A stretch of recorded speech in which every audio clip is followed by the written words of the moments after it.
Hello, welcome to my video. ഇന്ന് നമ്മൾ നോക്കാൻ പോകുന്നത് 8th സ്റ്റാൻഡേർഡിലെ പാർട്ട് 3യിലെ ചാപ്റ്റർ 1 അതിലെ മറ്റൊരു ക്വസ്റ്റ്യൻ ആണ്. ക്വസ്റ്റ്യൻ കണ്ടാലോ നമുക്ക്.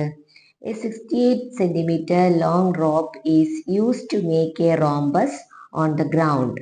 The distance between a pair of opposite corners is 16 centimeter. First question, what is the distance between the other two corners? Second question, what is the area of the ground bounded by the rope? അപ്പൊ എന്താണ് ഇവിടെ പറഞ്ഞിരിക്കുന്നത്? ഒരു 68 centimetre നീളമുള്ള ഒരു rope എന്താക്കി മാറ്റുന്നു? ഒരു റോംബസ് ആക്കി മാറ്റുന്നു. ആ റോംബസിന്റെ ഈ രണ്ട് കോർണേഴ്സിന്റെ ഡിസ്റ്റൻസ് എന്ന് പറയുന്നത് 16 സെന്റിമീറ്റർ ആണ്. അതായത് ഇതിന്റെ ഡയഗണൽ അല്ലേ, D1 ആക്കി നമുക്ക് എടുക്കാം. അടുത്ത ഫസ്റ്റ് ക്വസ്റ്റ്യൻ എന്താ ചോദിച്ചത്? What is the distance between the other two corners?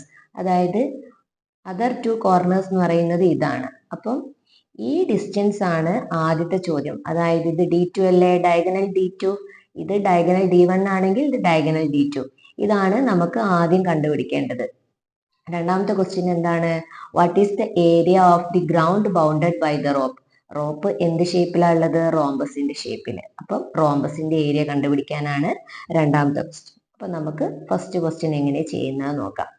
ആദ്യം എന്താ നമുക്ക് തന്നിട്ടുണ്ട്, ഇത് 68 സെന്റിമീറ്റർ ആണ് എന്നുള്ളത് ഇതിന്റെ പെരിമീറ്റർ. അപ്പൊ റോംബസിന്റെ പെരിമീറ്റർ കാണാൻ എന്താ ചെയ്യേണ്ടത്? 4a equal to 68.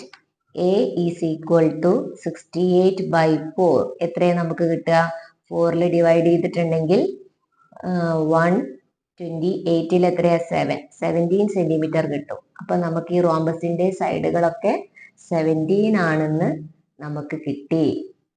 ഇനി നിങ്ങൾ നോക്കിക്കേ, 17 സെന്റിമീറ്റർ ആണെങ്കിൽ റോംബസിന്റെ ഡയഗണൽ ബൈസെക്ട് ഈച്ച് അതർ ആണ്. എല്ലാം 90 ഡിഗ്രിയിലാണ് അല്ലെ. ബൈസെക്ട് ഈച്ച് അതർ എന്ന് പറഞ്ഞാൽ കറക്റ്റ് ആയിട്ട് ബൈസെക്ട് ചെയ്യുന്നു. അപ്പൊ ഈ 16 സെന്റിമീറ്റർ ഡയഗണൽ ആണെങ്കിൽ 8 വെച്ചിട്ടാണ് അതിനെ ബൈസെക്ട് ചെയ്യുന്നത്. അപ്പം നമ്മളിപ്പോ ഈ ഒരു ട്രയാങ്കിൾ കൺസിഡർ ചെയ്യുകയാണെങ്കിൽ ഇവിടെ നമുക്ക് 17 ഉണ്ട്, ഈ ഒരു ലെങ്ത് 8 ഉണ്ട്. ഈ ഒരു ലെങ്ത് നമുക്ക് കണ്ടുപിടിക്കാം പൈത്തഗോറസ് തിയറം വെച്ചിട്ട്. അപ്പൊ നമുക്ക് ഈ ട്രയാങ്കിളിന് ഒരു പേര് കൊടുക്കാം, ABC. അത് വെച്ചിട്ട് നമുക്ക് AC-ന്റെ ലെങ്ത് കണ്ടുപിടിക്കാം. AC-ന്റെ ലെങ്ത് എങ്ങനെയാ കണ്ടുപിടിക്കാം? AC is equal to root of, ഇതല്ലേ വലിയ side, BC square minus AB square is equal to root of BC എത്രയാണ്? 17 സ്ക്വയർ മൈനസ് AB എത്രയാണ്? 8 square is equal to root of 17 square എത്രയാ? 289 മൈനസ് 8 സ്ക്വയർ എത്രയാണ്? 64 is equal to root of 289 64 പോയാൽ 225 is equal to എത്രയാ? 15 centimetre. നമുക്ക് AC-യുടെ length കിട്ടി 15 centimetre ആണ്. ഇത് 15 ആണെങ്കിൽ ബൈസെക്ട് ഈച്ച് അതർ ആവുമ്പോൾ ഇതും 15 ആയിരിക്കും.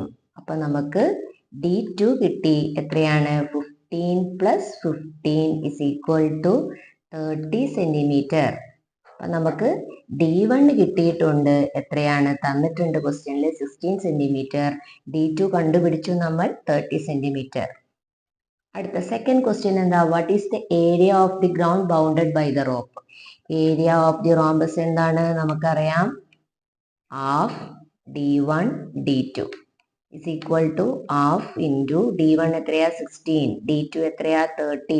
ഇത് ചെയ്താൽ നമുക്ക് എന്ത് കിട്ടും? 2 16 8 times 8 into 30 എത്രയാണ്? 240 സെന്റിമീറ്റർ സ്ക്വയർ. അപ്പോൾ ഏരിയന്റെ ഇക്വേഷനിൽ ഇട്ട് കൊടുത്തു. D1 ഉം D2 അറിയാം, നമുക്ക് ആൻസർ കിട്ടി 240. അപ്പോൾ ഫസ്റ്റ് ക്വസ്റ്റ്യനും കണ്ടുപിടിച്ചു, നമ്മൾ സെക്കൻഡ് ക്വസ്റ്റ്യനും കണ്ടുപിടിച്ചു. ഈ രണ്ടും എങ്ങനെയാ ചെയ്തതെന്ന് എല്ലാവർക്കും മനസ്സിലായെന്ന് കരുതുന്നു. വീഡിയോ ഇഷ്ടമായിട്ടുണ്ടെങ്കിൽ ലൈക്ക് ചെയ്യുക, ഷെയർ ചെയ്യുക, സബ്സ്ക്രൈബ് ചെയ്യുക. Thank you.